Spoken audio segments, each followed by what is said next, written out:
저는 중학교 시절 항상 전교 1등 아니면 2등이었습니다. 공부는 아니었고 달리기였죠. 육상 선수였는데요.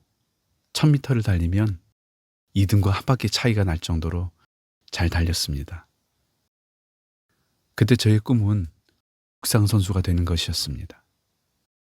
달리기를 잘했기 때문에 이걸로 먹고 살 수 있겠다는 단순한 생각이었습니다. 그런데 중학교 3학년 2학기 어느 날 다리에 통증이 너무 심해 병원에 갔는데 어린 나이에 너무 많이 뛰어서 몸을 지탱하고 있는 발목 밑에 뼈가 밖으로 밀려났다는 것입니다. 의사 선생님에게 수술을 해야 할 것 같다고, 그리고 더 이상 운동을 하면 안 된다는 이야기를 들었습니다. 코치 선생님에게도 운동을 그만둬야 할 것 같다는 이야기를 들었을 때 저는 제 인생이 끝난 것 같은 느낌이 들었습니다. 하루아침에 모든 꿈이 무너진 것 같은 생각에 방황의 시간으로 이어지게 되었는데요. 그런데 그 방황의 시간이 제가 하나님을 만나게 되는 기회가 되었습니다.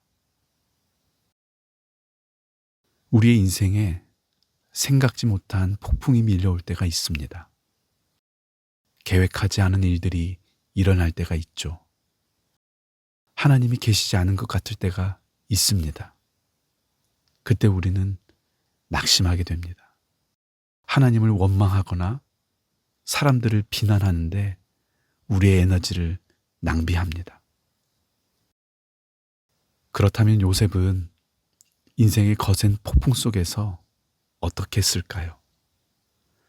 창세기 50장 20절에 보면 이런 말씀이 기록되어 있습니다.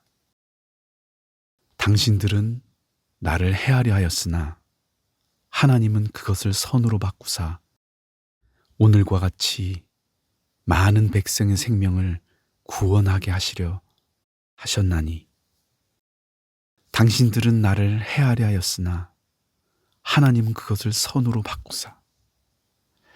요셉은 억울하고 화가 난다고 슬퍼하거나 낙심하지 않았습니다. 배신감의 복수를 계획하지도 않았습니다. 그저 주어진 오늘의 상황에 최선을 다했습니다. 그것은 요셉 안에 하나님의 선하심을 믿는 믿음이 있었기 때문에 가능했던 것입니다. 사람들은 우리를 무너뜨리려 할지 모릅니다. 마귀는 우리의 삶을 파괴하려 합니다. 인생은 생각지 못했던 일들로 가득합니다. 고난은 우리의 상황을 고려해주지 않습니다. 그러나 하나님께서는 모든 것을 선으로 바꾸시는 분이십니다.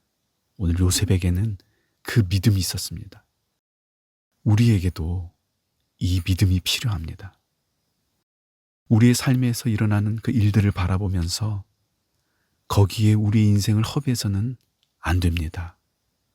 우리의 상황을 선으로 바꾸실 하나님을 기대하며 우리의 믿음을 사용해야 합니다. 주님, 저는 낙심하지 않겠습니다. 저는 포기하지 않겠습니다. 원망하거나 비난하는데 저의 소중한 시간을 낭비하지 않겠습니다. 모든 것을 선으로 바꾸실 하나님을 바라보며 오늘을 살겠습니다. 저의 삶을 살겠습니다. 제가 할 수 있는 것이 아무것도 없는 것 같다는 생각에 속지 않겠습니다.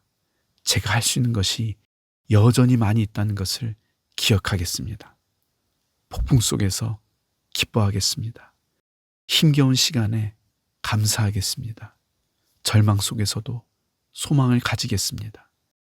부정적인 생각을 멈추고 믿음으로 생각하겠습니다. 아무것도 변한 것이 없을지라도 여전히 하나님의 일하심을 고백하겠습니다. 누구에게도 나의 생각과 나의 고백을 결정할 권한을 주지 않겠습니다. 믿음으로 생각하고 믿음으로 결정하고 믿음으로 고백하며 믿음으로 살아가겠습니다.